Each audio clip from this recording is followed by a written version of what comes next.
राजनीति के कोच कहे जाने वाले पीके की केजरीवाल की तर्ज पर पॉलिटिक्स में धमाकेदार एंट्री चर्चा में। बिहार से शराबबंदी हटाकर वर्ल्ड क्लास स्कूल बनाने का वादा किया। 3 दशक से बिहार पर राज करने वाले नीतीश व लालू के लिए खतरे की घंटी समझे जा रहे हैं प्रशांत किशोर। भाजपा व कांग्रेस के अलावा नीतीश तथा ममता बनर्जी के लिए भी इलेक्शन में इवेंट मैनेजर अथवा स्ट्रेटेजिस्ट का काम कर चुके हैं प्रशांत किशोर। सोशल मीडिया पर चल रही खबरों के मुताबिक कांग्रेस और बीजेपी जैसी पॉलिटिकल पार्टीज के लिए 5 करोड़ डेली के खर्चे पर काम करती थी प्रशांत किशोर की टीम। बिहार के दर्जन भर से ज्यादा जिले बाढ़ की चपेट में आने के दौरान पीके द्वारा पार्टी लॉन्च किए जाने पर भी तंज कस रहे हैं विरोधी। पीके ने दलित वर्ग से संबंध रखने वाले रिटायर्ड आईएफएस अधिकारी मनोज भारती को बनाया जनसुराज पार्टी का कार्यकारी अध्यक्ष। केजरीवाल की तरह ही बिहार को देश का सबसे संपन्न राज्य बनाने का सपना दिखा रहे हैं पीके। भाई, बहुत दिन से जनसुराज अभियान चल रहा है, 2-2.5 बरस से चल रहा है। अब लोग पूछ रहा है दल कहिया बनेगा, तो आज दल बनाने के लिए आप जुटे हैं। तो एक बार स्वागत कीजिए, ऊपर वाले का शुक्रिया अदा कीजिए।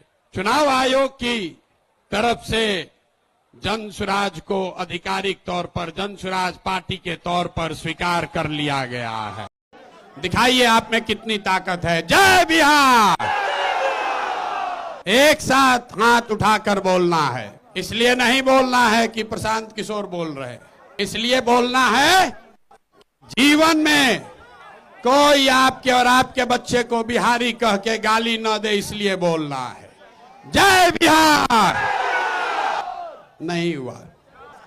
दिल्ली तक आवाज पहुंचेगा कि नहीं पहुंचेगा? अन्य मार्ग तक कि दिल्ली तक? बंगाल तक पहुंचना चाहिए। जहां बिहार बच्चों को किसी ने मारा है वहां ये आवाज पहुंचनी चाहिए। तमिलनाडु तक पहुंचना चाहिए। दिल्ली में, बॉम्बे में जिन बिहार के बच्चों को किसी ने गाली दी है, मारा है, उसका जवाब दीजिए। पूरी ताकत से बोलिए जय बिहार! जय बिहार! जय बिहार! यहां आप जितने लोग आए हैं, यहां अगड़े भी आए हैं, यहां पिछड़े भी आए हैं, यहां दलित समाज के लोग भी आए हैं, यहां हिंदू भी आया है, यहां मुसलमान भी आया है। इंडियन फॉरेन सर्विस में भी सिलेक्ट हो गए।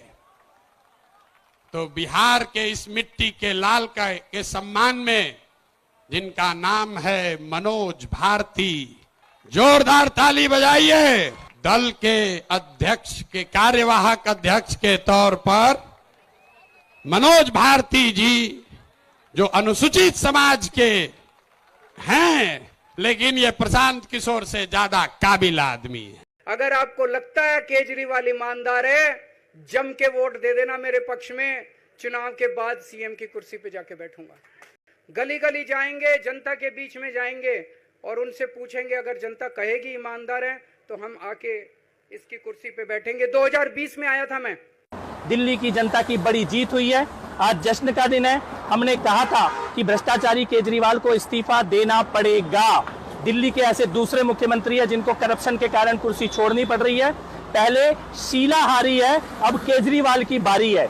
ये वो आदमी है जो जेल के अंदर से भी इस्तीफा देने को तैयार नहीं थे, लेकिन आज सुप्रीम कोर्ट का डंडा पड़ा है। अरविंद केजरीवाल को कुर्सी छोड़नी पड़ रही है, इस्तीफा देना पड़ रहा है। और जिस मुद्दे की ये बात कर रहे हैं कि हम जनता के बीच में जाएंगे, जनता से बोलेंगे केजरीवाल की ईमानदारी के लिए वोट दो, उसी मुद्दे पर अभी 2 महीना पहले इन्होंने कैंपेन किया है। लोकसभा में केजरीवाल, केजरीवाल की पत्नी, केजरीवाल के बच्चे, सबने दिल्ली में इसी मुद्दे पर वोट मांगा कि केजरीवाल ईमानदार है तो वोट दो। दिल्ली की जनता ने अपना जनादेश देकर दिखाया है कि वो केजरीवाल को बेईमान मानते हैं, चोर मानते हैं और केजरीवाल की जगह जेल में मानते हैं। धोखा हो गया इस देश के साथ बहुत बड़ा।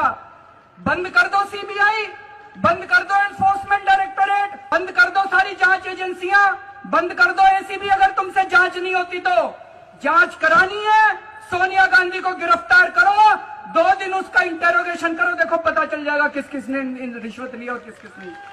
Making it very clear on your channel, on your program today, I will never fight elections in my life and I don't want to hold any post in my life.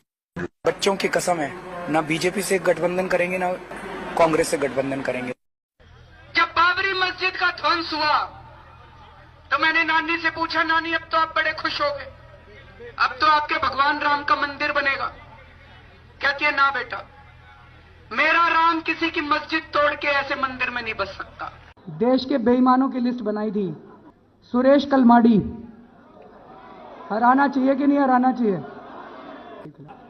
HD Kumaraswamy, Chidambaram साहब, Alagiri, Kanimozhi, GK Vasan, Salman Khurshid, Mayawati, Mulayam Singh Yadav, Shri Prakash Jaiswal कोयला घोटाले वाले, जगन मोहन रेड्डी, कपिल सिब्बल, कमलनाथ, पवन बांसल, फारूक अब्दुल्ला, नवीन जिंदल, अवतार सिंह भड़ाना, शरद पवार अगर वो लड़ेंगे तो, ये ए राजा, तरुण गोगोई, राहुल गांधी। शराब घोटाले में 6 माह जेल में रहने के बाद हाल ही में सीएम की कुर्सी छोड़ चुके अरविंद केजरीवाल की तरह ही पॉलिटिक्स के कोच अथवा इवेंट मैनेजर कहलाने वाले प्रशांत किशोर द्वारा भी अपनी पॉलिटिकल पार्टी जन स्वराज की धमाकेदार ढंग से शुरुआत किया जाना मीडिया में सुर्खियों में बना हुआ है। पीके ने नीतीश कुमार द्वारा सालों पहले बिहार में लागू की गई शराबबंदी को सत्ता मिलते ही समाप्त करने का ऐलान करते हुए कहा कि शराब बेचकर होने वाली मोटी कमाई से वह वर्ल्ड क्लास स्कूल बनाएंगे और विकास में तेजी लाई जाएगी। करीब 50,000 के भीड़ वाली बताई जा रही कल गांधी जयंती पर हुई जन स्वराज पार्टी की पहली रैली में पीके ने बिहारियों को इस प्रदेश को देश का सबसे संपन्न राज्य बनाने का सपना भी दिखाया और जोर जोर से जय बिहार के नारे लगवाए। नालंदा विश्वविद्यालय का जिक्र करते हुए उन्होंने बिहार को उसका प्राचीन गौरव लौटाने की कमिटमेंट की और बिहारियों का अपमान करने वाले बंगाल, दिल्ली व महाराष्ट्र आदि राज्यों तक आवाज पहुंचाने की बात कही। अन्ना आंदोलन के दौरान कभी भी पॉलिटिक्स में न आने की कस्में खाने वाले अरविंद केजरीवाल की तरह ही पीके ने कभी सीएम न बनने की बात कही और यह भी स्पष्ट किया कि उनकी पार्टी की विचारधारा ना तो लेफ्ट वाली है और ना ही राइट वाली। लंबे चौड़े स्टेज पर नुक्कड़ शैली में घूम घूम कर दिए गए भाषण में पीके ने लालू व नीतीश के साथ साथ भाजपा को भी जमकर कोसा और 2 साल की जन स्वराज यात्रा के दौरान बिहारियों द्वारा दिए गए सुझावों के मुताबिक पॉलिटिक्स में एंट्री की बात कही। पीके ने हालांकि धर्म व जात की राजनीति करने वालों पर भी तांज कसे, मगर अपने नए नवेले कार्यकारी अध्यक्ष retired IAS officer Manoj Bharati की एससी कम्युनिटी से होने की बात भी कह डाली। सोशल मीडिया पर चल रही खबरों के मुताबिक भाजपा व कांग्रेस के अलावा नीतीश व ममता बनर्जी के इलेक्शन कैंपेन में सर्वे अथवा इवेंट मैनेजमेंट का काम कर चुके पीके की टीम का पर डे का खर्चा 5 करोड़ के आसपास रहता था और उन पर मोटा माल खर्च कर चुके बड़े बड़े दलों के नेता भी इस पर कुछ बोलने की स्थिति में नहीं है, क्योंकि ऐसा करने पर इनकी भी साख मिट्टी में मिल सकती है। इस बारे प्रशांत किशोर कहते हैं कि उन्होंने बिना एक भी पैसा लिए मोदी, राहुल, नीतीश बाबू व ममता दीदी की चुनाव जिताने में मदद की थी।